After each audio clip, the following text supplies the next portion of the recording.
Hello again, Michael Friedberg here from beautiful North Carolina with another shave review. Again, I have just picked products kind of at random from the box of goodies I still have. So let's start off today with the soap. It's going to be this Barrrister Mann soft-hearted series, extremely limited, the unscented. And I think, and we'll talk about where this base has gone since then, and you'll see the soap in just a moment. Today's razor is going to be the Yaqi Slope stainless steel slant with a Bismuth blade in it. I think the third or fourth shave on that. The Zenith Plastic XL Pro, I think is what this is called, or Plastic Pro XL. That might be right, Plastic Pro XL. I have used this brush once before, I believe, and I just want to show you, by the way, before I wet it, this is what I'm talking about when I talk about boar brushes and the personality that they develop. There's no badger brush that does this. Every badger brush is designed to kind of look the same, and no boar brush will ever look the same as any other because of this way that the face of the brush develops. This is one of the things that I love about the boar brushes. Anyway, today's aftershave is going to be from Declaration Grooming, that Trismegistus mentholated. Just bear that in mind when the time comes. All right. We get my face wet, we'll get the brush wet, and the first thing we'll talk about is the brush. This is about 3, could be 4 days worth. I think it's 3. All right, the brush. Before it is wet, you see how it has a bit of spring. It looks like it has a kind of a dense, solid knot, and really nothing could be further from the truth once we get this knot wet. So I'm going to wet it. And it will then instantly become, as we soak it, a brush with essentially zero backbone. This brush is floppy, flappy, just nothing there. So that's something you have to bear in mind. If you're going to buy this brush, and I think the last time I saw it online, I think it's under $20 still, you have to bear in mind that this is going to be, for most people, a very frustrating brush to use because it has essentially no backbone. And you'll see that in action. So I have wet it through. I'm going to let it sit. It's going to be soaking for just a little bit as we talk about the soap. And then I'll start lathering and we'll get going. The Soft Heart soap series, I have left this in the container because it is really incredibly full, and actually getting this puck out would be more trouble than it's worth. There's no water seeping behind it to kind of ruin the bottom of the soap, lathering on top of it. It is quite hard. You know, you can make a dent in it, but generally speaking, it's a pretty hard soap. Now, as you can see, I put no water on here at all. The brush is wet-ish, so I'm going to just wet it through. I'm going to squeeze most of the water out, but leave some, and you'll see why. Now, because the brush is wet, and because I'm lathering inside the container, what I normally do is I'll lather upside down. This sort of helps prevent, or so at least minimize drippage from the surface of the soap down underneath the soap, where it can really ruin the bottom and kind of affect the longevity of that soap puck. So I'm lathering. You can kind of hear it sounds a little dry. So you can see in the surface, there's really not much happening, and there is something happening here. So I'm just going to drip some water onto the soap, just a few drops, just so that it's wet-ish, and then keep lathering. You can immediately see an improvement there in the proto lather. This has a particular, there was a design goal, I think, if I remember correctly, and really, I'm really digging here. I'm trying to remember because it's been quite some time since I've even thought about how this all came together, but I believe these soaps were an experimental soap, a soap base that I believe has since developed into the omnibus base, I think. And I'm kind of out of the loop because, as you know, I haven't purchased anything new in ages, and stuff does move sometimes quite quickly in the wet shaving world. That's looking pretty good and pretty well loaded. So I'm going to go ahead and start lathering. I'm going to put more water on this brush, and you're going to see how soft. You see that? There is no backbone to this. And I think for a lot of people, this will be a little frustrating, but don't worry, it will absolutely work. So there's no scrubbing. There's a lot of painting. Now, that is too dry and pasty. But we're going to fix that. Now, the thing that I remember about this is there was a moment when soap makers were trying to figure out how to describe where their soap base would end up in terms of a lather. And I think, and again, I am digging from memory here, so apologize if I get this wrong, but I think that the term was low structure, high structure. And this was a vaunted low structure soap because in fact you don't get these, big billowy clouds of lather. What you do get is a very slick lather if you add enough water. And I think that that may be one of the things that Barrrister Mann corrected or adapted for the omnibus base, which I don't believe I've ever used, honestly. I may have had it in a sample, but really I couldn't honestly say.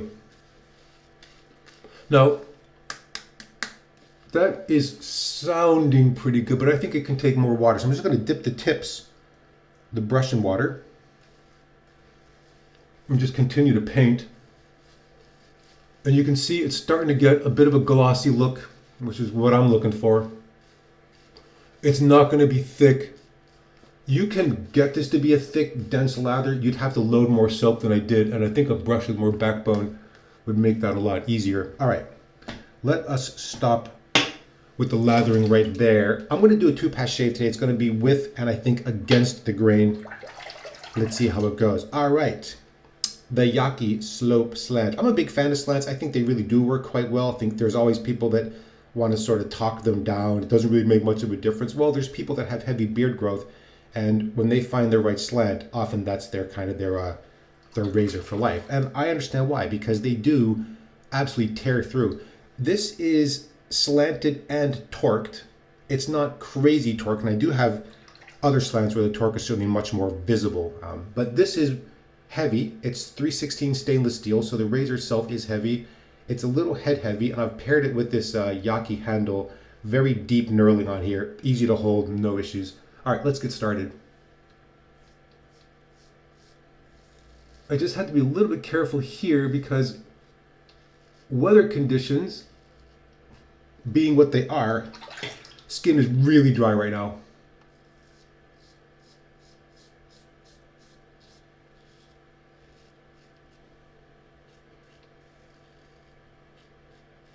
But as you can see, no issue at all taking that stubble off.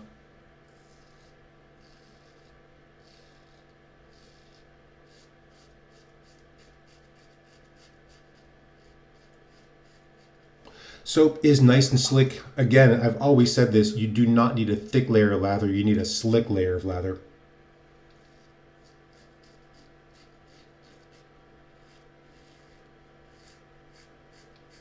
So if low structure just means that you have a thin, creamy, slick layer of lather, fine. Don't worry about the terminology, just make sure your lather is good.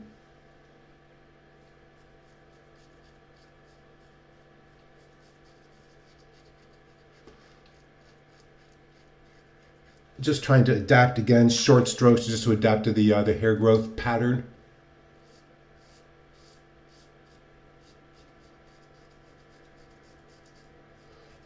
This is a relatively quiet razor. There's not a lot of like buzz or kind of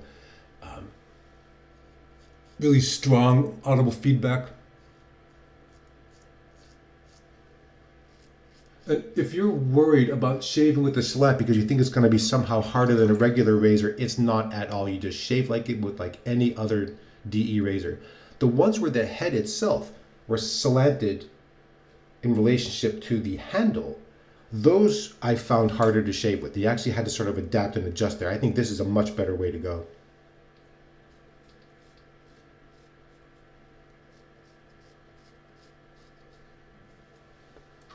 All right, almost done.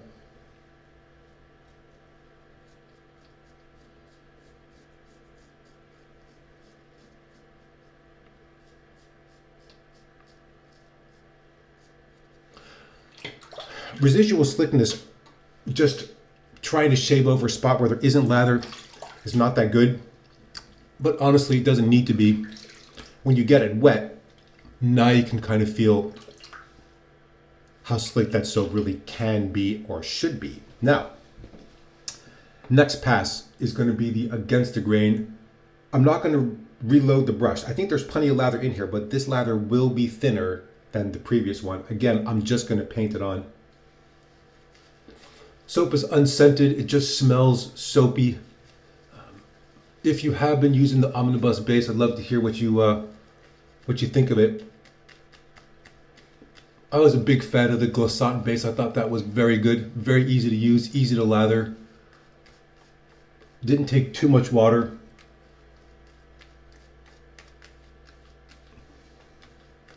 So as you can see, plenty in there. Now I'm going to try to squeeze out from the brush and we'll just see. Well, that's pretty good. There's not much there, but enough to add just a little bit of extra slickness. And while I know that that looks thin, low structure, it's still going to be fine. Because remember, it's the slickness that really matters here. And again, on this pass, there's less stubble. You should see more glide off the razor. Just slow and just take it easy on yourself. Now, always behind the head ear grab.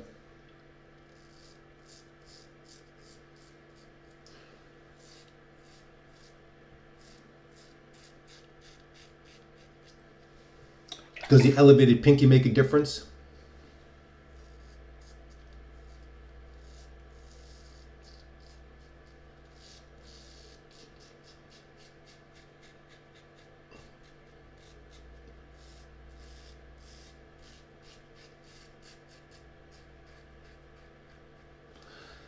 Very, very easy to use razor, and I'm really glad that I kept it. You know, my criteria right now are kind of, if this was the only razor I could keep, would I be happy shaving with that for the remainder of the time I'll be shaving? And the answer is, yeah, this is very easy to use, comfortable and easy. It should last, stainless steel.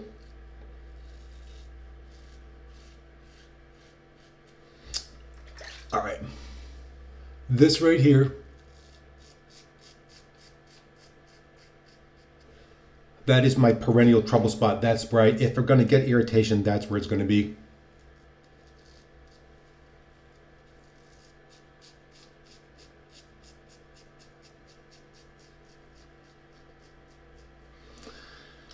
All right, almost done.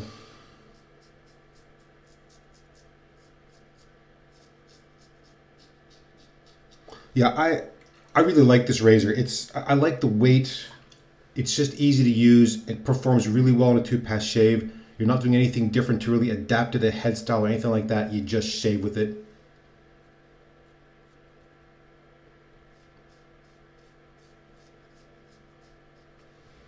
There we go.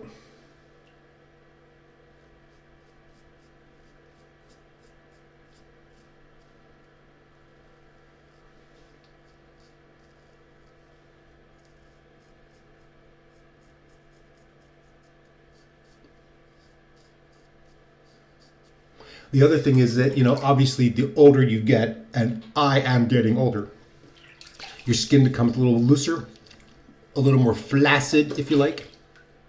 And there are spots where I used to shave with abandon, and particularly around your chin area.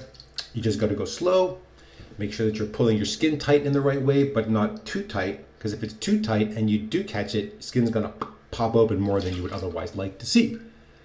So there you go. That's a quick 2-pass shave. Let me rinse off again. Man, that was just, again, like a lot of these shaves is so easy. Yeah, you can see what's happening here. A little irritation in my skin. There we go. All right, now I'm going to towel off a little bit, and then we'll hit the aftershave. Oh my God, all over my neck.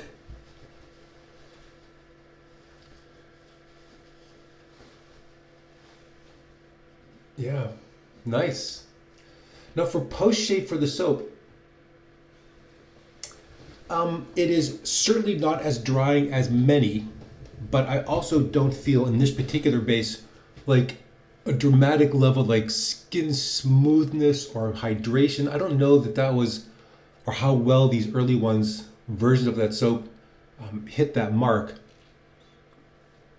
But it's not also immediately and visibly over drying. So I don't have any kind of tightness or anything like that.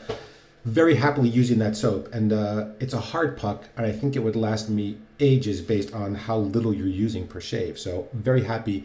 The person who passed that on to me, I believe his first name was Jack, and thank you again for the soap, much appreciated. I think it was Kevin who passed this brush on to me. I think it was more of a joke, like, no one can make this brush work and it's terrible. Fact of the matter is, actually, it's really quite usable if you know what you're getting into. And if you bought it sight unseen and had no idea, and you used that the first time and it was as floppy as it is, I think a lot of people might be quite disappointed. All right. Trismegistus from Declaration Grooming. What a beautiful scent. I know this might be very similar to or a dupe of a particular scent. I'm not even going to get into that because it's actually kind of irrelevant to me. Does this smell good on its own? Does this aftershave work well for you? If you didn't know there was a dupe and you were never going to smell a dupe, what difference does it make? Does this smell good and work well for you? And the answer is yes, it smells fantastic. Yes, it works well. This is about as mentholated an aftershave as I like. And I'm going to show you why. And this is my metric. It's the eye watering. And it's really simple. So I use about half of what I would normally. And then I let that dissipate a little bit. Oh, what a beautiful scent. For me, there's sort of some orange, citrus, maybe a bit of something floral. I don't know. It just smells delicious. All right, here's the second gentle pat. And I can feel vapors, menthol vapors. And if I use all of it at once, it's 100% eye-watering, and that is the part of the menthol that I don't enjoy. I know people love that face freezing. This is about as far as I want to go with the menthol. Man, I smell real good. That is a absolutely delicious scent. Love it. And I'm so glad that I decided to keep this despite the minor eye watering. Really like this stuff. Very, very nice. Wow. Okay. Well, I am really happy with that shave. I got to say, for 2-pass shave, very well done. Even if I say so myself. Let's go back and review what we've used today. Happily used today. And thank God I held on to these things. The Yaqi, which I think may be pronounced differently. I'm going to try to figure that out. But today I'll say Yaqi. This is the Slope stainless steel Slant. Very easy to use. No issues with any kind of shave adjustment because it is a slant. Stainless steel, so it should last quite a while. Heavy, very easy to use, smooth shave. In terms of comfort, I would say this is both efficient and comfortable. It really hits that nice middle line where a razor is easy to use, comfortable to use, and also very effective in taking down the stubble. Recommended, really like this. Of course, I am a fan of slants anyway, but that one is a good one. Today's soap. The extremely limited Soft Heart series, unscented from Barrrister Mann. Hard soap. I think actually easy to work with, easy to lather. Again, it does create, I think what they were describing as a low structure lather. That means no pillowy lather, but a really nice, dense, creamy, thin layer of slick lather, which I believe would be easier to produce had I not used this Zenith Pro Plastic XL, which is a very large. These are described as a dense brush, and while that may well be true in terms of the number of hairs in the knot, it is not a brush that, because of its density, also provides backbone. So just remember, very soft, very floppy. If you like to do a lot of face painting and you're not really worried about using a brush to agitate on your face and build up a huge lather, actually this might be a very good choice for you. And in fact, if you get irritation because you're over face lathering, you're really scrubbing your face with the brush, this might be a good option. A little bit softer, floppier, and would lead to a lot more painting of the lather as opposed to scrubbing the brush on your face to build a lather. Still, I'm very glad that I held on to it because in fact, it's really kind of a fun brush to use. Finally, as you all just saw, Declaration Grooming Trismegistus aftershave, mentholated, delicious scent, just feels good. I can still feel cooling effect of the menthol, really quite nice. It's been quite hot here in North Carolina. We may hit 99 or 100 degrees tomorrow Fahrenheit. That's kind of too hot, truth be told. My friends, I think that's it for today. What a beautiful shave again. Well, let me just say, as always, thank you so much for watching these shave videos. I really appreciate the time you take to watch them. I appreciate all the feedback and the comments. Of course, please feel free to comment and questions against this video or any other video. I'm going to try to make a big blast through all the unanswered comments very shortly and try to keep up with them as they come in. So again, thank you for your time. Thank you for your energy and thank you for your contributions. Until next time, my friends, goodbye.